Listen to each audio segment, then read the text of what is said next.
আবারও কাতারে হামলার হুমকি ইসরায়েলের। দোহার পাশে দাঁড়িয়েছে বিভিন্ন দেশ। তেল আবিবের সাথে সম্পর্ক পুনর্বিবেচনার ঘোষণা কানাডার। এখনো থমথমে নেপালের পরিস্থিতি। প্রধানমন্ত্রী হিসেবে সাবেক দোহায় হামলার পর এবার কাতারকে সরাসরি হুমকি দিল ইসরায়েল। হামাস নেতাদের বহিষ্কার না করলে আবারও দেশটিতে অভিযান চালানো হবে। সতর্ক করলেন ইসরায়েলের প্রধানমন্ত্রী বেনিয়ামিন নেতানিয়াহু। যে দেশই হামাসকে আশ্রয় দেবে সেখানেই খুঁজে খুঁজে হত্যা করা হবে শীর্ষ নেতাদের, দিয়েছেন এমন হুঁশিয়ারিও। এদিকে ইসরায়েলি হামলার সম্মিলিত জবাব চায় কাতার। কোনোরকম সতর্কবার্তা ছাড়াই মঙ্গলবার কাতারের রাজধানী দোহায় হামলা চালায় ইসরায়েল।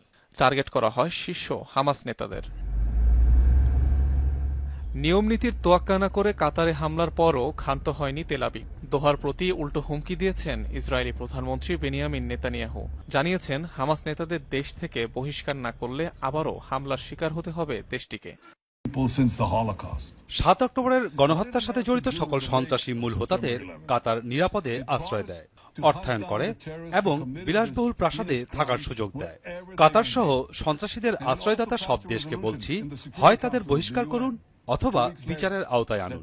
আপনারা করতে না পারলে আমরা করব। এদিকে ইসরায়েলকে জবাব দিতে আরব দেশগুলোর সমন্বিত পদক্ষেপ চায় কাতার। ধারণা করা হচ্ছে আসন্ন আরব ইসলামিক সামিটেই আসতে পারে নতুন কোনো সিদ্ধান্তের ঘোষণা।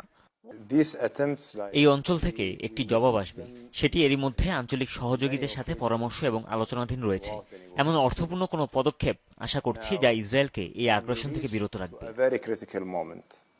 কাতার, ইরান, তুরস্ক সহ হামাস নেতাদের আশ্রয় দিয়েছে বেশ কয়েকটি দেশ। অনিক রহমান, যমুনা নিউজ। কাতারে হামলার জেরে ইসরায়েলের বিরুদ্ধে একাত্তা হয়ে কড়া বার্তা দিল প্রভাবশালী একাধিক দেশ। তেল আবিবের সাথে সম্পর্ক পুনর্বিবেচনার কথা ভাবছে কানাডা। অন্য দেশের সার্বভৌমত্ব লঙ্ঘনের তীব্র নিন্দা জানিয়েছে আরব দেশ জর্ডান।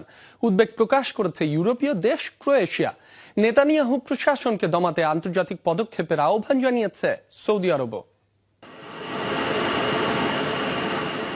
৭২ ঘন্টায় ৬ দেশে আগ্রাসন চালিয়েছে ইসরায়েল। মধ্যপ্রাচ্যে যুক্তরাষ্ট্রের মিত্র কাতারে বিমান হামলার মধ্য দিয়ে বিশ্বজুড়ে রীতিমতো নিন্দার ঝড় তুলেছে ইসরায়েল।